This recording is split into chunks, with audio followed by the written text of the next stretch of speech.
کوئی بھی کام مسلمان اکیلے میں کرے اس کی وہ قیمت نہیں ہے اور اس کا وہ مقام نہیں ہے اور اس کا وہ ثواب نہیں ہے جو مسلمان مل کر کرے اس کا ثواب زیادہ ہے، اس کا مقام اللہ کے پاس زیادہ ہے۔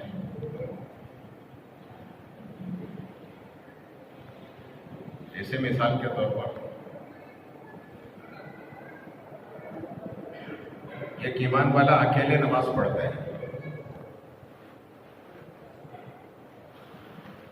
اور ایک نماز جماعت کے ساتھ ہوتی ہے۔ حدیث میں آتا ہے جماعت کی نماز اکیلے کی نماز سے 27 درجے، بولو 27 درجے زیادہ ہے۔ مسلمان اکیلے نماز پڑھ رہا ہے تو اس کو ایک نماز کا ثواب ملے گا، اگر مل کے مسلمان جماعت بنا کے جماعت کی نماز پڑھے تھے ثواب کتنا ملے گا؟ 27 درجے اللہ کا ثواب پڑھا۔ اور ایک حدیث میں اللہ کے رسول صلی اللہ علیہ وسلم نے ارشاد فرمایا جماعت کی نماز اکیلے کی نماز سے 25 درجے المضاعف ہو۔ ایک حدیث میں تو 27 درجے بتایا اور دوسری حدیث میں 25 درجے بتایا۔ 27 زیادہ کی 25 زیادہ؟ بولو 27 زیادہ نا؟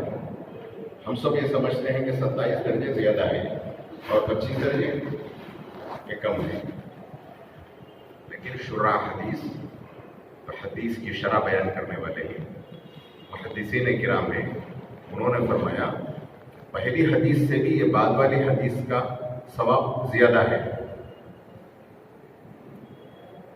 اس میں یہ نہیں فرمایا کہ 25 درجے اس کا ثواب ہے، بلکہ اس میں یہ فرمایا کہ 25 درجے المضاعف ہوتی ہے۔ المضاعف کے معنی علماء حساب لگا کے بتاتے ہیں کہ 25 مرتبہ دو چند اور دگنا ثواب ہوتا چلا جاتا ہے۔ ایسا کہتا ہوں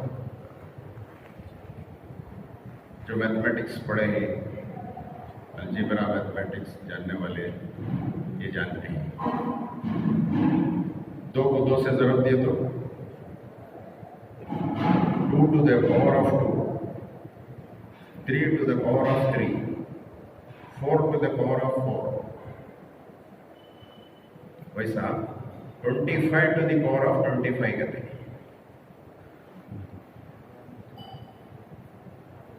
25 درجے المضاعف ہوتی ہے، اس کا معنی یہ ہے کہ 25 مرتبے آدمی ضرب دیتا چلا جائے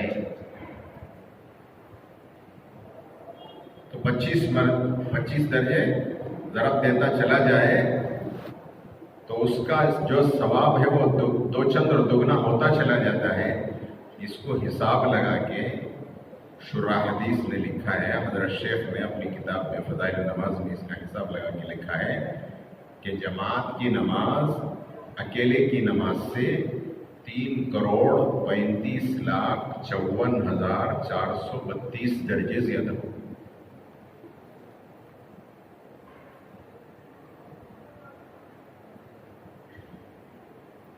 ہمارے اندر شوق اور جذبہ پیدا کرنے کے لیے یہ محدثین کرام ان احادیث پر غور کر کے ہمارے اندر شوق اور جذبہ پیدا کرنے کے لیے یہ حساب لگا کے ہمیں سناتے ہیں،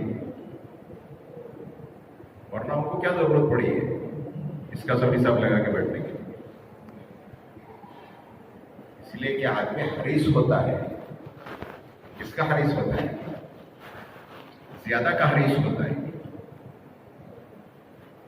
فَلْيَتَنَافَسِ الْمُتَنَافِسُونَ کا صحابہ رضوان اللہ تعالیٰ علیہ اجمعین میں بھی یہ بات دیکھی جاتی تھی کہ نیکیوں میں ہم کیسے آگے بڑھیں، نیکیاں ہم کیسے زیادہ حاصل کریں،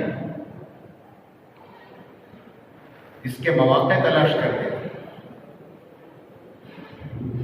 تلاش کر کے عمل کرتے تھے۔ جیسے جماعت کی نماز کے لیے جو قدم اٹھتے ہیں ہر قدم پہ ایک نیکی لکھی جاتی ہے، ایک گناہ معاف ہوتا ہے اور ایک درجہ اللہ پاک جنت میں اس کا بلند ہے۔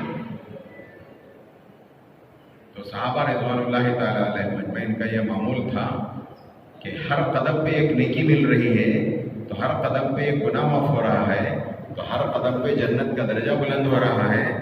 تو صحابہ اپنے گھر سے نکلتے ہوئے چھوٹے چھوٹے قدم رکھتے تھے۔ کبھی ہم بھی رکھے؟ کیوں بھائی؟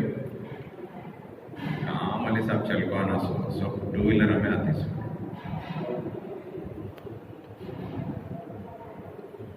مارپیٹ کا حصہ ایسا ہے، ٹو ویلر میں آنے بھی کہتے بھی توریچ کھڑا کرنا سو چل کو تو آنا پڑتا نہیں۔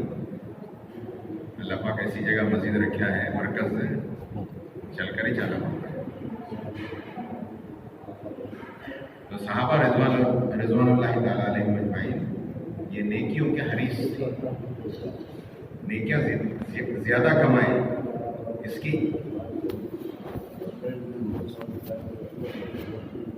اس کا موقع تلاش کریں۔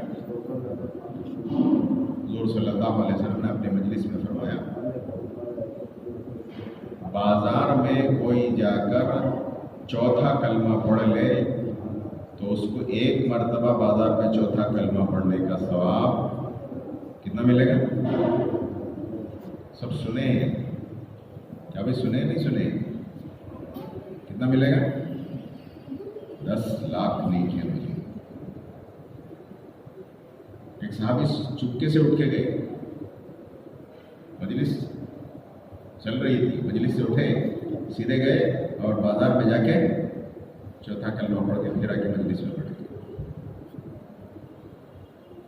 اس طرح صحابہ رضوان اللہ تعالیٰ علیہ مجمعین کی یہ طبیعت اور یہ مزاج بنا ہوا تھا کہ وہ نیکیوں کے حریص تھے۔ میں نے عرض کیا میرے دوست بزرگوں، جو بھی کام مسلمان مل کے کرے اللہ پاک اس کا ثواب بڑھا دیتا ہے، اس کا مقام اللہ پاک بڑھا دیتا ہے۔ اکیلے کا وہ ثواب نہیں ہوتا جو اجتماعیت کے ساتھ، جماعت کے ساتھ کرنے پر جو وہ ثواب اللہ پاک نے رکھا ہے۔ یہ تو روزانہ 5 مرتبہ نماز کے لیے آتی ہے، اس کا یہ ثواب ہے۔ تو ہفتے میں 1 مرتبہ جمعے کے لیے آتے ہیں، اس کا کیا ثواب ہے؟ حدیث میں آتا ہے، اللہ کے رسول صلی اللہ علیہ وسلم ارشاد فرماتے ہیں، جمعے کے دن جمعے کی سنتوں کی رعایت کر کے، جو جمعے کی سنتیں ہیں ان کی رعایت کر کے جمعے کی نماز کے لیے بندہ گھر سے نکلتا ہے تو ہر قدم پہ 1 سال کی عبادت کا ثواب اللہ پاک لگتا ہے۔ کتنا؟ ہر قدم پہ 1 سال کی عبادت کا ثواب اللہ پاک لگتا ہے۔ جمعے کی نماز کے لیے بندہ پہلے کوئی آیا تو جو پہلے داخل ہوا، حدیث میں آتا ہے یہ اونٹ قربان کرنے کا، اللہ کے راستے میں صدقہ کرنے کا ثواب اللہ پاک اس کے اعمال نامے میں لکھتا ہے۔ دوسرا آتا ہے تو ایک دمبا، ایک بکرا ذبح کرنے کا ثواب اللہ کے راستے میں قربان اور صدقہ کرنے کا ثواب اللہ پاک۔ تیسرا داخل ہوتا ہے تو ایک مرغی اللہ کے راستے میں قربان کرنے کا اور ثواب صدقہ کرنے کا ثواب اللہ پاک۔ چوتھا آتا ہے ایک انڈا اللہ کے راستے میں صدقہ کرنے کا ثواب اللہ پاک۔ پھر اس کے بعد فرشتہ اعمال نامے کے اس کتاب کو بند کر کے کہتا ہے اب جو آنا چاہے آؤ، اللہ کی طرف سے جو پانا ہے وہ پاؤ۔ بعض علاقوں میں، بڑے بڑے شہروں میں چھوٹی چھوٹی مسجدیں زیادہ ہوتی ہیں، دلی میں، یو پی میں چھوٹی چھوٹی مسجدیں ہوتی ہیں، ایک دلی میں 2-3 مسجدیں ہوتی ہیں، بازار کے علاقوں میں چھوٹی چھوٹی مسجدیں ہوتی ہیں۔ ان مسجدوں میں جمعہ نہیں ہوتا، 5 وقت کی نماز ہوتی ہے لیکن جمعہ نہیں ہوتا۔ جمعہ بڑی مسجد میں ہوتا ہے، جامع مسجد میں ہوتا ہے یا بڑی مسجد میں ہوتا ہے۔ سب پورے محلے کے لوگ مل کر جا کر وہاں جمعہ پڑھتے ہیں۔ جمعے کی نماز کے لیے سب مل کے آنا اور سب مل کے جمع ہونا اور سب مسلمان جمع ہو کے ادا کرتے ہیں تو جماعت بڑی ہوگی نہیں ہوگی؟ اگر چھوٹی چھوٹی مسجدوں میں اگر جماعت ہوتی تو جماعت چھوٹی ہوگی. حدیث میں آتا ہے 4 آدمیوں کی نماز 2 آدمیوں کی نماز سے زیادہ افضل ہے. 8 آدمیوں کی نماز متفرق 8 آدمیوں سے 8 آدمیوں کی نماز اس کا مقام بڑا ہوگا. اسی طرح جتنی جماعت بڑی ہوگی اتنا ہی اللہ کے ہاں اس کا مقام بھی ہوگا, اللہ کی طرف سے اسے ثواب بھی ملے گا. پورے محلے کے لوگ مل کر جمع ہو کر جمع پڑھ رہے ہیں تو اللہ کو کتنا پیار آتا ہوگا. اللہ پاک ایک ایک قدم پر 1 سال کی عبادت کا ثواب اللہ پاک دے رہے ہیں. جیسا کہ میں نے عرض کیا حدیثیں بھری پڑی ہیں یہ فضائل کی. صحابہ ان حدیثوں پر عمل کرنے کے لیے اپنے آپ کو تیار کرتے تھے, اپنے اندر شوق اور جذبہ اتنا پیدا کرتے تھے کہ ہر حدیث پہ میرا عمل ہو جائے, وہی حدیث میری زندگی میں وہ نہ رہ جائے, ہر حدیث پہ میرا عمل ہو جائے. ایک حدیث میں اللہ کے رسول صلی اللہ علیہ وسلم نے یہاں تک ارشاد فرمایا جماعت کی نماز کے لیے جو لوگ گھر سے وضو کر کے جا رہے ہیں وہ لوگ ایسے ہیں گویا احرام باندھ کے عمرے اور حج کے لیے جا رہے ہیں. عمرہ اور حج ہر وقت آدمی نہیں کر سکتا, کر سکتا ہے, اس کا ایک مقام ہے, اس کی ایک جگہ ہے, وہاں جا کر ہی عمرہ ہوتا ہے, وہاں جا کر ہی حج ہوتا ہے. لیکن جماعت کی نماز کے لیے روزانہ 5 مرتبہ آ سکتا ہے. اپنے گھر سے وضو کر کے آیا تو کیسا ہے؟ ایسا ہے گویا گھر سے احرام باندھ کے حج اور عمرے کے لیے جا رہے ہیں. اس تصور کے ساتھ, اس دھیان کے ساتھ, اس استحضار کے ساتھ عمل ہوگا تو میرے دوست بزرگوں عمل کی کیفیت بدل جائے. یہ چیز پیدا کرانا مقصود ہے فضائل کے ذریعے سے. فضائل کی کمی ہوئی جس کی وجہ سے عمل کی قیمت ہی نہیں ہے ہمارے اندر, عمل کا کوئی مقام ہی نہیں ہے, عمل کا کوئی مرتبہ ہی نہیں جانتے. ایک روٹین سا عمل ہے, کر رہے ہیں. یہ ہفتے میں 1 مرتبہ جمعے کے لیے جمع ہونے پر اللہ پاک نے اتنے بڑے انعام کا وعدہ کیا. سال میں 1 مرتبہ عید الفطر کے لیے جمع ہوتے ہیں. پورے گاؤں والے, پورے بستی والے, مختلف مسجدیں ہوتی ہیں ایک گاؤں میں, بستی میں, سارے گاؤں والے سارے سب جمع ہوتے ہیں. کہاں جمع ہوتے ہیں؟ کہاں جمع ہوتے ہیں؟ عیدگاہ میں جمع ہوتے ہیں. شہروں میں عیدگاہ کی کمی ہوتی ہے جس کی وجہ سے بڑی بڑی مسجدوں میں عید کی نماز ہو جاتی ہے. ورنہ عام معمول حضور صلی اللہ علیہ وسلم کے زمانے میں یہ تھا کہ عید کی نماز کے لیے وہ عیدگاہ جایا کرتے. 1 مہینہ اللہ کا فریضہ ادا کیا ہے, روزے رکھے ہیں, اللہ کی ترتیب پر کھانے پینے کا عمل کیا ہے, فریضہ ادا کر کے عید کے دن ایمان والے جمع ہو رہے ہیں, عیدگاہ میں جمع ہو رہے ہیں, عید کی نماز کے لیے جمع ہو رہے ہیں. تو اس کے فضائل رمضان میں ہم نے پڑھے. رمضان جو کو بہت مہینے ہوگا ہمارے صاحب, اب یاد بھی نہیں ہو جی. انشاءاللہ پھر رمضان آ جائے گا. اللہ کے رسول صلی اللہ علیہ وسلم نے ارشاد فرمایا عید الفطر کی نماز کے لیے مسلمان عیدگاہ کی طرف چلتے ہیں تو اللہ پاک فرشتوں سے خطاب کر کے فرماتے ہیں کہ فرشتوں دیکھو جی میرے بندوں نے مجھے راضی کر دیا, میں ان سے راضی ہو گیا. اب بتاؤ اس مزدور کا کیا بدلہ ہے جس نے اپنی مزدوری پوری کر دی. کس سے فرما رہے ہیں اللہ؟ فرشتوں سے فرما رہے ہیں کہ بتاؤ کہ اس مزدور کا کیا بدلہ ہے جس نے اپنی مزدوری پوری کر دی. کیا مزدوری کی؟ کیا مزدوری تھی؟ اللہ پاک کی منشا یہ تھی کہ میرے بندے روزے رکھیں پورا مہینہ، اپنی ترتیب چھوڑ دیں کھانے پینے کی، ہم نے جو بتایا ہے اس کے مطابق کھانے پینے کا عمل کریں۔ تو یہ اللہ کی طرف سے یہ کام دیا گیا تھا، اللہ کی طرف سے یہ مزدوری دی گئی تھی، تو بندوں نے اس مزدوری کو پورا کر دیا۔ اب چلے ہیں تو فرشتوں سے اللہ پاک خطاب کر کے فرما گئی، تو فرشتے عرض کرتے ہیں اے باری تعالیٰ اس کا حق یہی ہے کہ اس کی مزدوری پوری پوری دے دی جائے۔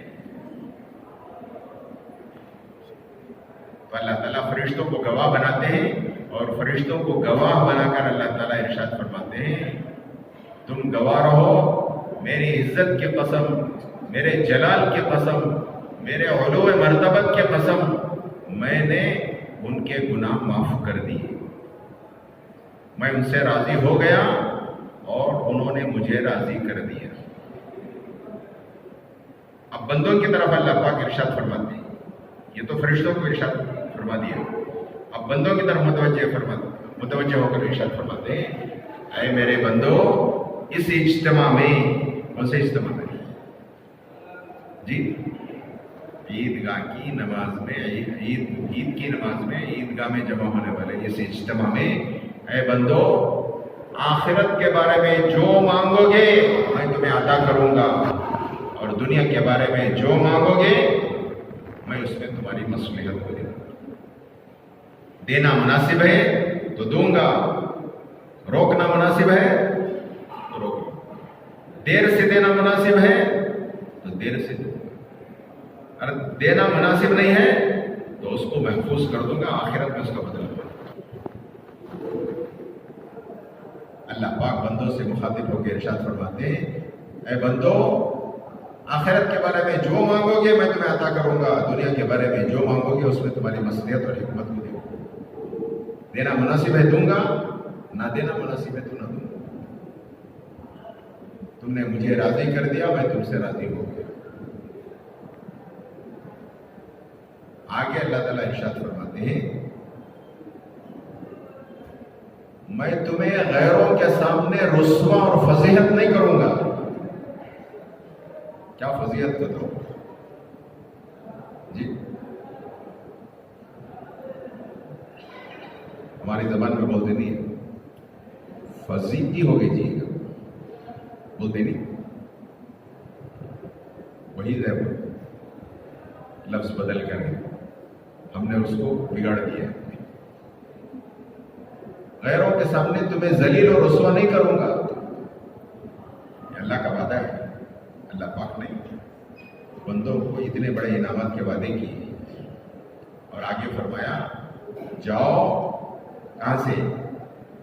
عیدگاہ سے جاؤ، ایسے جاؤ بخشے بخشائے جاؤ، اب تم پر کوئی گناہ باقی نہیں۔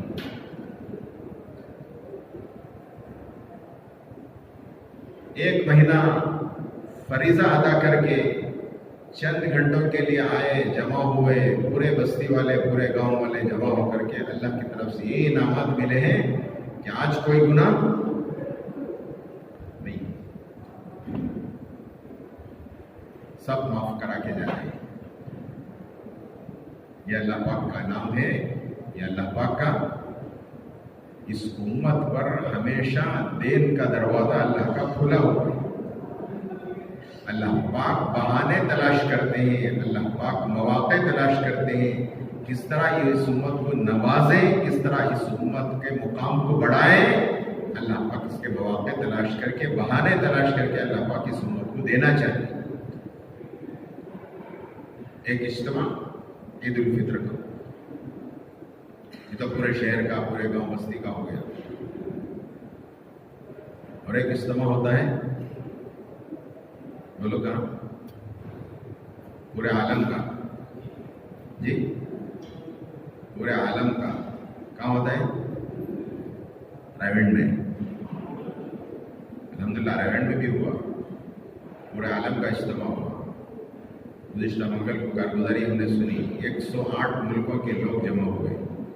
دنیا میں کوئی ایسی جگہ نہیں ہے جہاں 108 ملکوں کے لوگ جمع ہو، لاکھوں کا مجمع اس ملک کا، ہزاروں کا مجمع مختلف ملکوں کا. یہ بھی ایک اجتماع ہے عالمی اعتبار سے، پورے عالم سے، پورے ملکوں سے لوگ جمع ہوئے. ایک اجتماع فریضہ ادا کرنے کے لیے ہوتا ہے، وہ سال میں ایک مرتبہ ہوتا ہے. کہاں ہوتا ہے؟ وہ حج کے نام پر جمع ہوتے ہیں.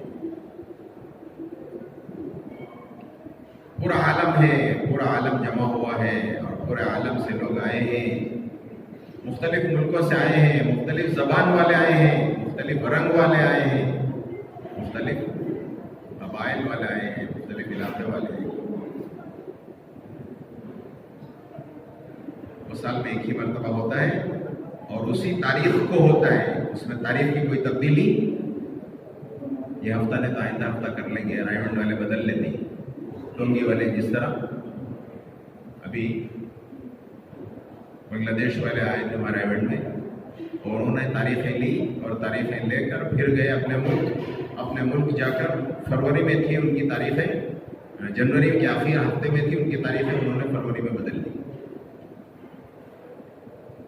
حج کا اس میں تاریخیں بدل سکتے ہیں؟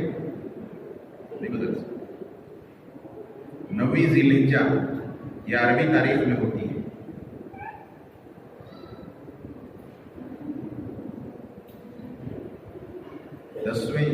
دسویں ذی الحجہ کو ہمارے ہاں عید ہوتی ہے. 9 ذی الحجہ کو پورے عالم سے لوگ اللہ کے فریضے کو ادا کرنے کے لیے آتے ہیں. اس کا کیا مقام ہے؟ اللہ کے رسول صلی اللہ علیہ وسلم نے ارشاد فرمایا، عرفات کے میدان میں 9 ذی الحجہ کو جمع ہونا کب سے کب تک؟ وقوف عرفہ کہتے ہیں زوال سے لے کر غروب تک عرفات کے میدان میں ٹھہرنے سے وقوف عرفہ کہتے ہیں. یہ حج کا سب سے بڑا رکن ہے. اگر کوئی حج میں جا کر 9 ذی الحجہ کو عرفات کے میدان میں غروب سے پہلے، زوال کے بعد سے لے کر غروب کے پہلے تک اگر کوئی نہیں پہنچا عرفات کے میدان میں جہاں سارا عالم جمع ہوا ہے، تو اس کا حج، بولو، اس کا حج نہیں ہوا. وہ دم دیتے بھی نہیں ہوتا. یہ حج کا بڑا رکن ہے. صرف اللہ کی نسبت پر مسلمانوں کا ایک میدان میں جمع ہونا اللہ تعالیٰ کو اتنا محبوب ہے اور اللہ تعالیٰ کو اتنا پسندیدہ ہے کہ اللہ پاک ارشاد فرماتے ہیں، میرے بندو اگر تمہارے گناہ ریت کے ذروں کے برابر ہو، اگر تمہارے گناہ بارش کے قطروں کے برابر ہو، اگر تمہارے گناہ ساری دنیا میں جتنے درخت کے پتے ہیں ان درخت کے پتوں کے برابر ہوں، اگر تمہارے گناہ سمندر کے جھاگوں کے برابر بھی ہوں، تو میں نے تمہارے گناہ معاف کر دیا.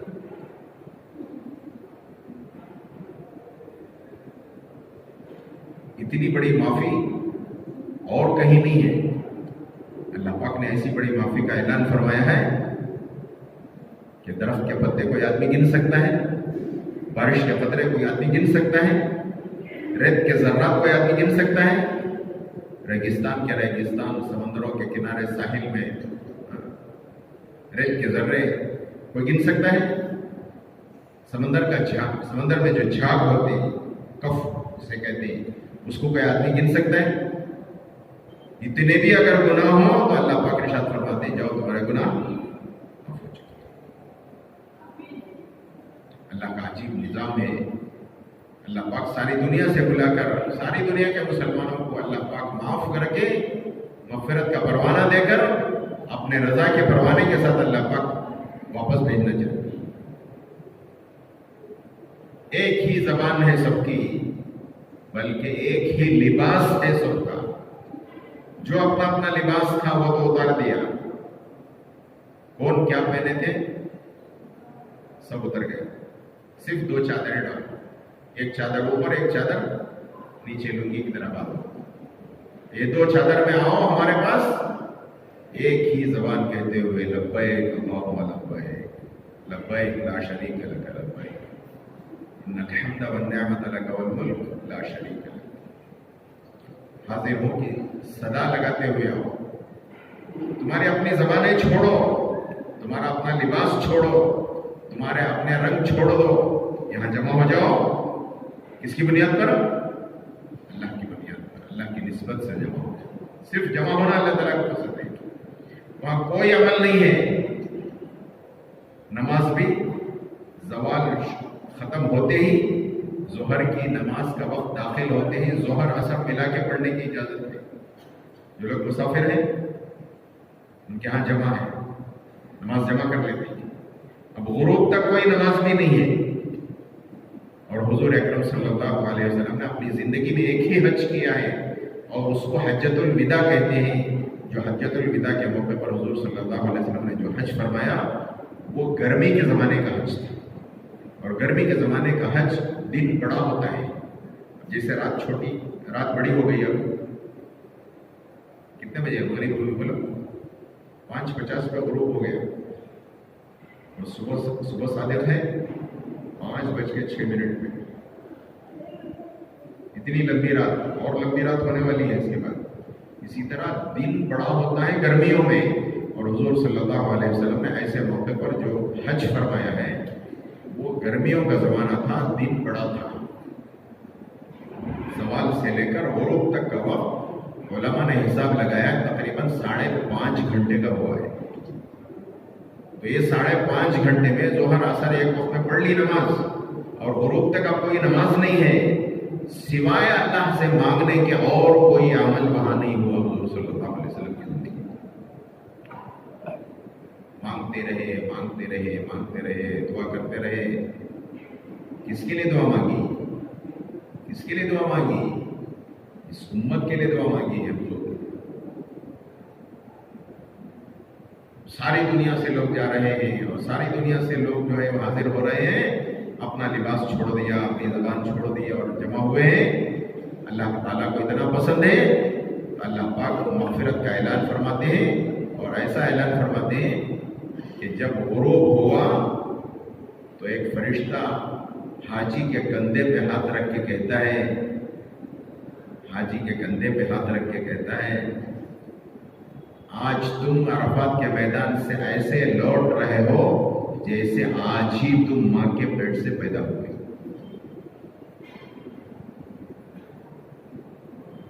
آج بچہ ماں کے پیٹ سے آیا ہے تو وہ کوئی گنہگار ہے تو معصوم ہے، اس پر کوئی گناہ نہیں۔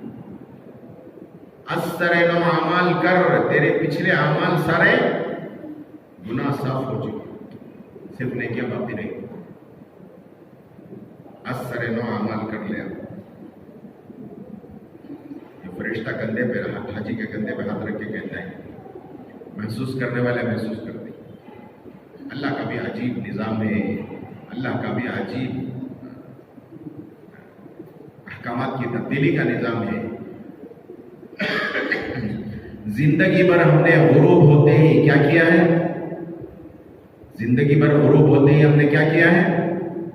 بولو بھائی، ابھی کیا کر رہے ہیں؟ غروب ہوئے بعد مغرب کی نماز پڑھے کہ نہیں پڑھے؟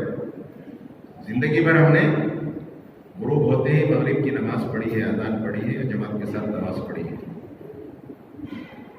اللہ کی نسبت پر جمع ہے، ساری دنیا سے جمع ہے، ظہر اثر ملا کے شروع میں پڑھ لیا ہے، اب غروب ہو گیا تو اللہ کی طرف سے حکم ہے اب یہاں مغرب کی نماز نہیں ہے۔ اللہ جو چاہتے کرتے ہیں، اپنے احکامات میں اللہ پاک تبدیلی لاتے ہیں، جب چاہتے ہیں، جو چاہتے ہیں، جس طرح چاہتے ہیں اللہ پاک اپنے بندوں کو حکم دیتے ہیں۔ اب یہاں کوئی نماز نہیں ہے، غروب ہو گیا تو تمہارا وقوف ہو گیا، حج ہو گیا، اب چلو یہاں سے۔ جمع ہونا بھی اللہ کی نسبت پر، جدا ہونا بھی اللہ کی نسبت۔ ایک حدیث میں فرمایا، جو مسلمان، جو ایمان والے اللہ کی نسبت پر جمع ہوں گے اور اللہ کی نسبت پر جدا ہوں گے تو کل قیامت کے میدان میں اللہ پاک ان کو عرش کا سایہ دے گا۔ جمع ہونا بھی اللہ کی نسبت پر اور جدا ہونا بھی اللہ کی نسبت پر۔ اب جدا ہو جاؤ، جدا ہو کر کہاں جاؤ؟ عرفات کے میدان سے مزدلفہ جاؤ۔ مغرب کا وقت شروع ہو گیا، ختم ہو جائے کوئی حرج نہیں ہے، پہنچو مزدلفہ، پہنچو چاہے عشاء کے وقت پہنچو چاہے دیر رات میں پہنچو، کوئی حرج نہیں ہے. جب پہنچو وہاں ایک ہی اذان اقامت کے ساتھ مغرب بھی پڑھو، عشاء بھی پڑھو. اللہ کا عجیب نظام ہے. بندوں کا اللہ کی نسبت پر جمع ہونا اللہ تعالیٰ کو اتنا پسند ہے، اللہ پاک ارشاد فرماتے ہیں آج ہی تم ماں کے پیٹ سے پیدا ہوئے. اتنے بڑے انعام کا وعدہ. حضرت علی بن موفق رحمۃ اللہ علیہ ایک تابعی ہیں، وہ فرماتے ہیں ایک سال میں حج میں تھا. جب میں حج میں تھا تو عرفات کے میدان میں دعا مانگتے مانگتے مجھے تھکان ہوئی. اس تھکان میں نیند آ گئی، آنکھ لگ گئی.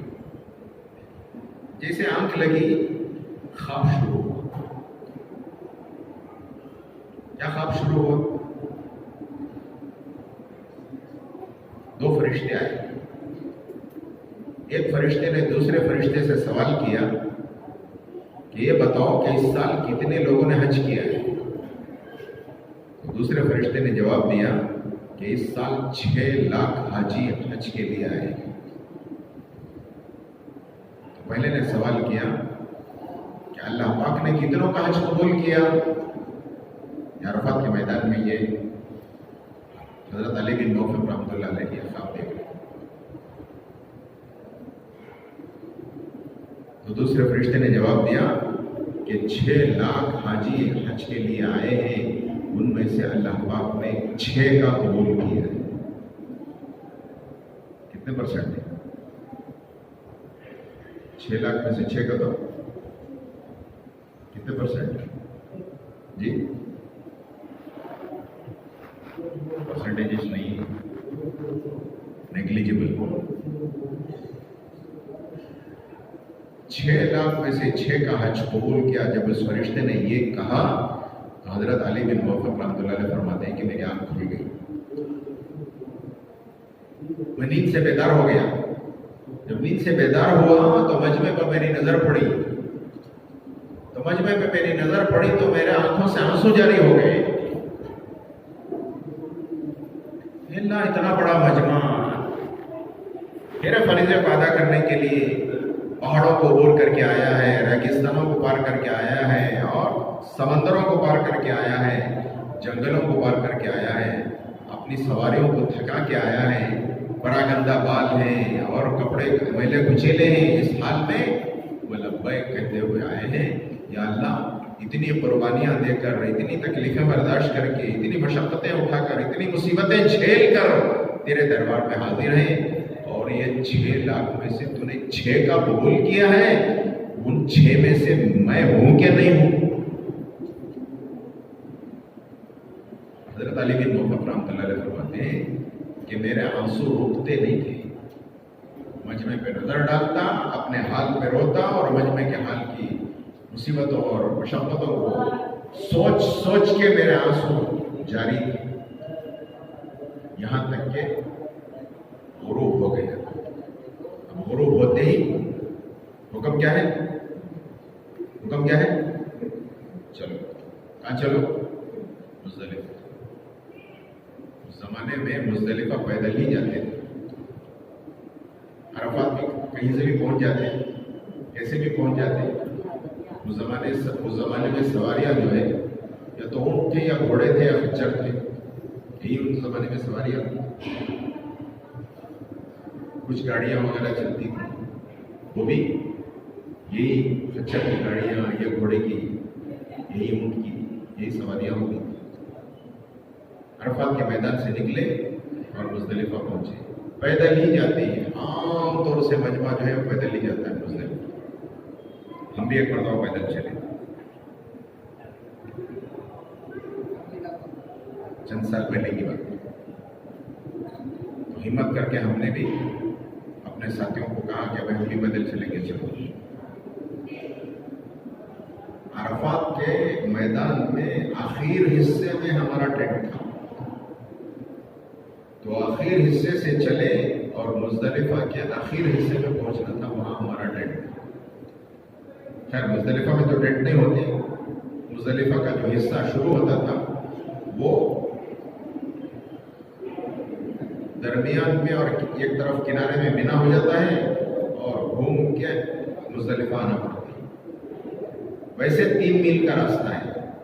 اور عرفات کا جو میدان ہے وہ میدان اتنا بڑا ہے کہ عرفات کے میدان کے آخر حصے سے اگر چلے تو وہاں سے مزدلفہ کے حصے میں پہنچنے میں 9 میل ہو جاتے ہیں. حضرت علی بن موفق رحمۃ اللہ علیہ فرماتے ہیں کہ میں چلا اور مزدلفہ پہنچا اور مزدلفہ پہنچ کر وہاں ہم نے مغرب اور عشاء پڑھی اور عشاء پڑھ کے اتنی تھکان ہوئی کہ پھر آنکھ لگ گئی. اب آنکھ لگی تو پھر خواب شروع ہوا.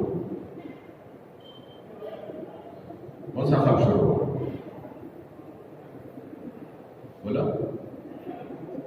جو عرفات کے میدان میں جو دیکھا تھا وہی خواب پھر شروع ہوا. ہم نے بھی خواب ایسا پڑھتے کی جی. ہمارے خواب کیسے بتو کیا بھی کنٹینیویشن ہی نہیں اس میں. کل پڑھے سو خواب آجے ہتا ہوا. کل پڑھے سو خواب آج نہیں ہے. آج پڑھے سو خواب صبح نہیں ہے. اللہ معاف فرمائے, اللہ معاف فرمائے. دنیا ہمارے دل دماغ پر اتنی بھری ہوئی ہے کہ خواب بھی دنیا کے دیکھتے ہیں. اتنی محنت اور اتنی قربانی اور اتنی صلاحیتیں, اتنی جوانی اور اتنی طاقت دنیا پہ لگی ہے کہ خواب بھی دیکھتے ہیں. تو کیا خواب دیکھتے ہیں؟ دنیا کے خواب دیکھتے ہیں. وہ اللہ والے ہیں, انہوں نے خواب دیکھا ایک عرفات میں اور یہاں آنکھ لگ گئی تو اسی خواب کا تسلسل یہاں شروع ہوا. وہی 2 فرشتے آئے. ایک نے دوسرے سے پوچھا اس سال کتنے لوگ حج میں آئے؟ تو اس نے کہا 6 لاکھ آئے.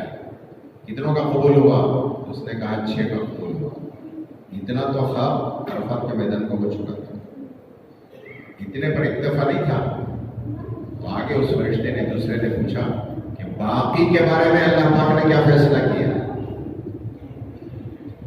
6 کا تو قبول ہوا نا, باقی کے بارے میں 5,99,990 پر 4 ان کے بارے میں کیا فیصلہ اللہ پاک نے کیا؟ اس فرشتے نے پوچھا. تو پہلے فرشتے نے جواب دیا باقی کے بارے میں اللہ پاک نے یہ فیصلہ کیا ہے کہ جن کا قبول ہوا ہر ایک کے بدلے میں 1 لاکھ کا قبول ہو گیا. کیا مانے؟ کیا مانے؟ کتنا کا قبول ہوا تھا؟ 6 کا ہوا تھا. تو 1 کے بدلے میں 1 لاکھ. تو کیا ہوا؟ سب کا قبول.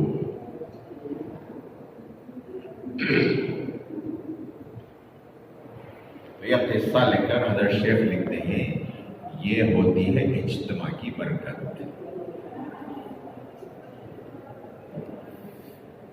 مسلمانوں کا اللہ کی نسبت پر جمع ہونے کی یہ برکت ہوتی ہے کہ جن کا نہیں قبول ان کا بھی قبول ہو جاتا ہے. ہمارا اور آپ کا بھی اجتماع ہونے والا ہے جی. آج اجتماع کی ذمہ داریاں لے کر آیا ہوا مجمع ہے. ہم یہ کریں گے, یہ ذمہ داری لیں گے, یہ خدمت کریں گے, یہ سب ذمہ داریاں لے کر کے آ کے بیٹھے ہیں. ماشاءاللہ اللہ قبول فرمائے. ہمارے ذہنوں میں عام طور سے ایک بات یہ ہے کہ اجتماع کہتے ہیں مجمع کے جمع ہونے کو. جیسے جتنی بڑی جماعت اتنا بڑا ثواب اللہ کی طرف سے. ہم بھی کیا سمجھتے ہیں جتنا بڑا مجمع اتنا بڑا اجتماع.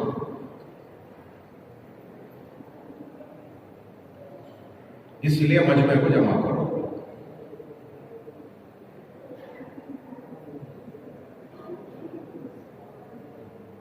سانپا کھلانے والا بھی آج مجمع کو جمع کر لیتا ہے. بندر نچانے والے بھی آج مجمع کو جمع کر لیتے. ریلوے اسٹیشن پہ بھی مجمع ہے.